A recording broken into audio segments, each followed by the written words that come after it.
Yeah, hello everybody. Greetings from Aalborg in Denmark. First, I want to wish you a very successful conference.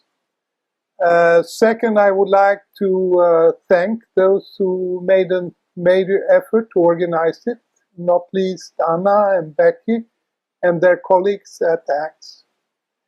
I'm going to give a brief presentation on what I think is perhaps the most important challenge for most African countries today. And I should mention that it relates to a paper I did together with Rasmus Lema, who is actually taking part in your conference. Let me now turn to the lecture. I'm going to speak about what I see as one of the most important challenges for most of Africa's countries and innovation systems. And that is to find ways to turn the current commodity-based growth into what I call knowledge-based development.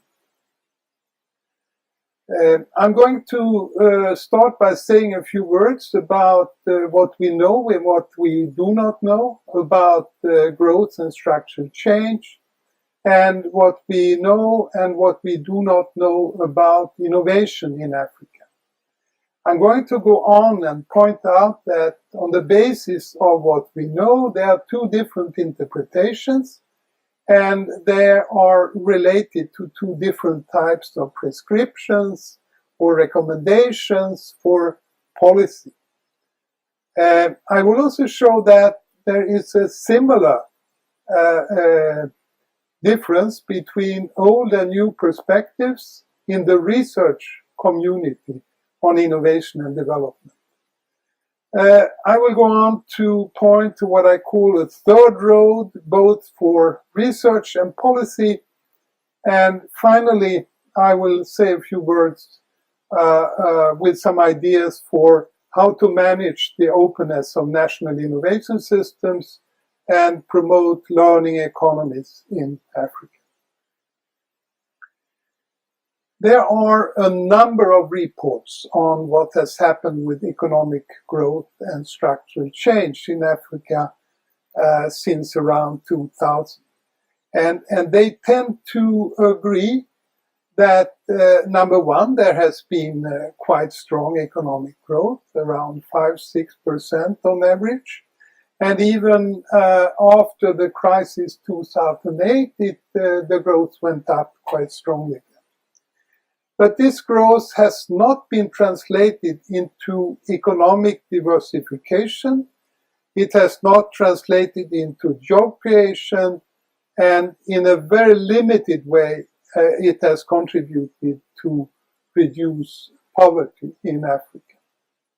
And we can see that statistics show that most African economies increasingly depend on commodity production and exports, and it's especially what you call hard commodities like oil and minerals. And the other side of this, that we have deindustrialization. From an average of around 10% share for manufacturing of GNP, this has actually been falling over the last 10 years to perhaps circa around 8%.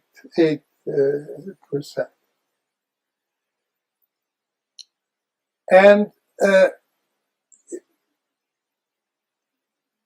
if we look at what we know about what's going on in Africa, we actually have quite detailed information on the production and export, especially, of course, the part which emanates from the formal sector. We'll, of course, need know less about what takes place in the informal sector. When it comes to the knowledge base of the economy, we have very little systematic information. And this is true both for the formal and the informal sector.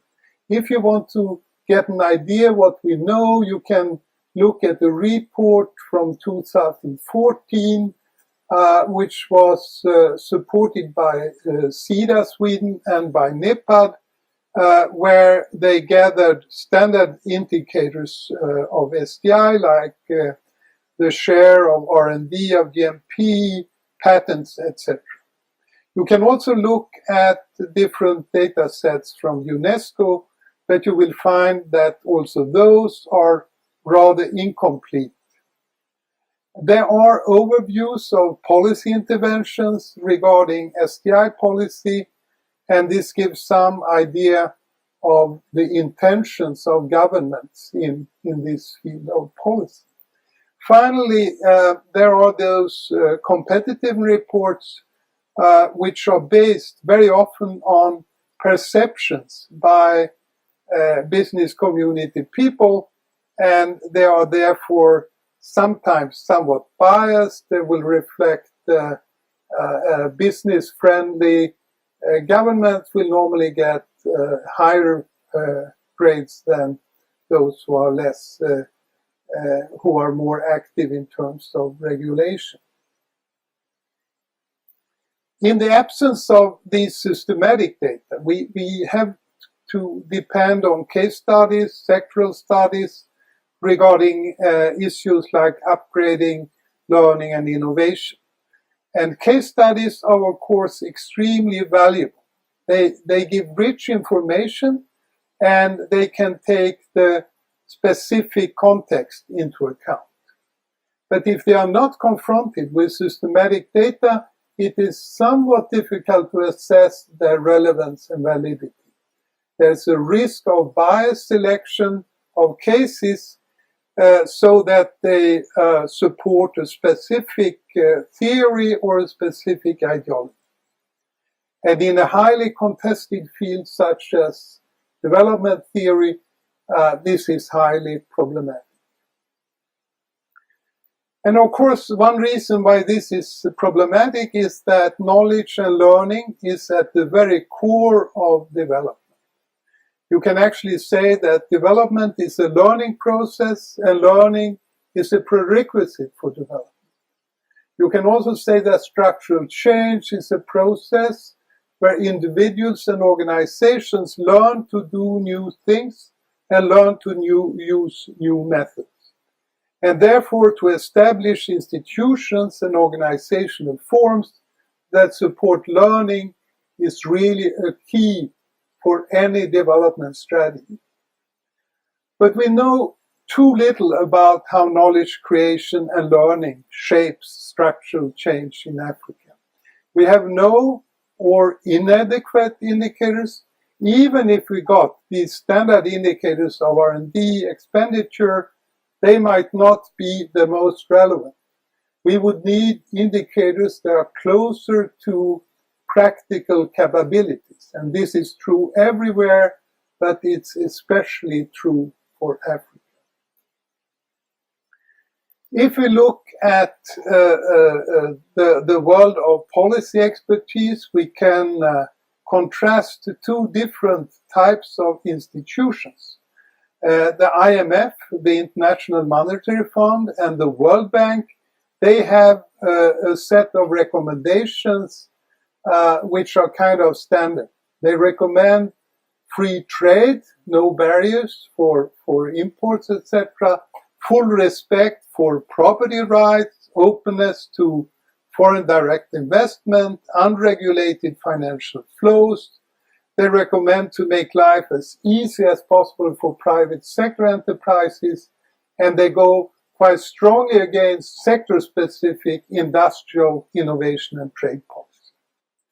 If we look at the UN development experts, so including UNCTAD, including UNIDO, you will find that they often recommend active industrial policies aiming at making economies more diversified through import substitution and to make them less dependent on commodities and natural resources. If we look at some very recent analysis of the degree of commodity dependence, there is a report from UNCTAD which came 2014 with the title The State of Commodity Dependence. Here it's showed that no less than 45 African countries are highly specialized in commodity exports, and that they have become increasingly specialized in commodities in the new millennium. It's interesting to note that this observation gives rise to different interpretations. World Bank and IMF, they present this basically as a kind of opportunity for African countries and point to the increasing potential for upgrading through global value chains, which is offered by this commodity production. The UN experts, including UNCTAD, UNIDO, they present this as a fundamental problem since it reflects deindustrialization as well as stagnation in agriculture and food production. A result has been that Africa is now a net importer of food products. If we go to the research community, including my colleagues in AfricaLics, I will put this in a slightly short form, but I think we can see some different tendencies here. Some you might call more traditionalists. They believe that the old development economics is still relevant. They point to the need for active state intervention to accelerate capital accumulation. They point to a key role for increasing manufacturing in Africa. They point to the need for import substitution and, of course, also to build stronger national innovation systems.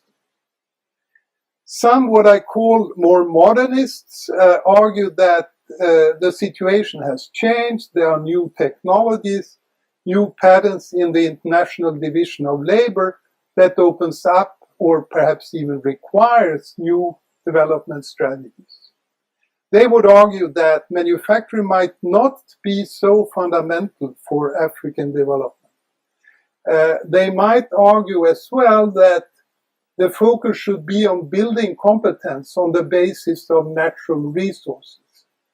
They might also argue that joining global value chain in order to learn from global interaction with multinationals is very important part of the development strategy. I think I would argue in favor of something like a third road, which is a mix of the modern and the more traditional approach. On the one hand, I think it's a good idea to develop policies and strategies which aim at promoting innovation and building competence in connection with natural resource-based activities, and not least, I would say, agro-food sectors. But it's not, as I see it, a sufficient strategy for development. There's also a need for selective industrial, trade and innovation policies aiming at promoting unrelated sectors, including manufacturing activitis. And there is, as the data and the trends we have seen, they do not indicate that there is a natural path leading from the current dependence on natural resources to a sufficiently diversified economy in Africa. I also would say that it's a possible way, and it should be exploited to use the participation in global value chain to upgrade production processes and the quality of products. But again, it's not a sufficient strategy for development. Public policies to build a stronger national innovation system and local competence are important.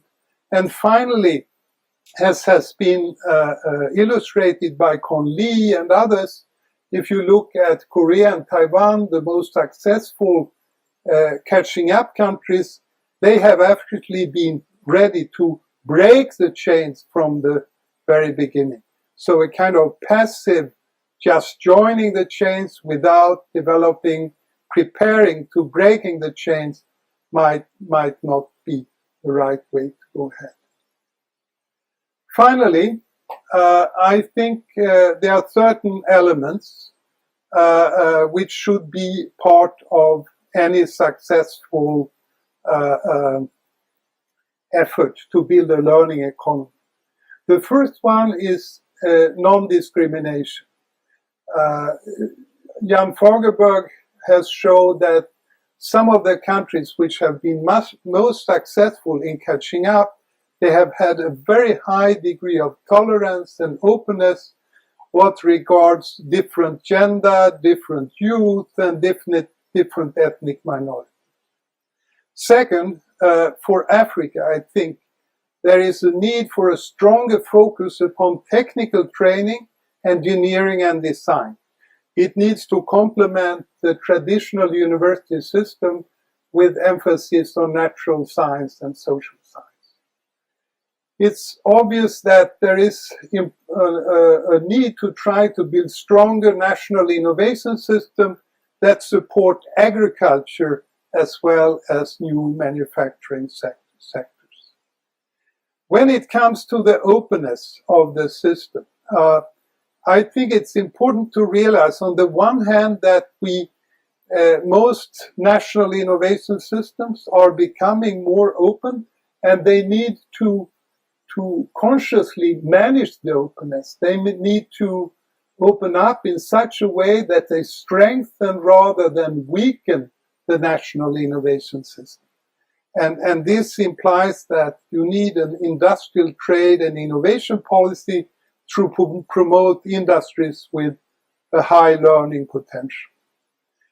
And the very last point, I think there is a very unfair global regime when it comes to knowledge sharing and knowledge protection. On the one hand, African countries meet very strong intellectual property rights, which give them limited access to crucial knowledge. On the other hand, there is a high degree of brain drain from many of the African countries, and therefore I think African countries should go together and negotiate a new and less unfair global regime for knowledge sharing and global protection. I have listed here some of the most important sources. Actually, the paper I referred to, which I have done together with Rasmus Lema, is in the very last publication by Padmashri Gill Sampath. But you can have a look at that because, of course, you will have access to these PowerPoint. So thank you very much for your attention. And again, I wish you a very successful and interesting conference. And as always, I recommend you to work hard and have fun.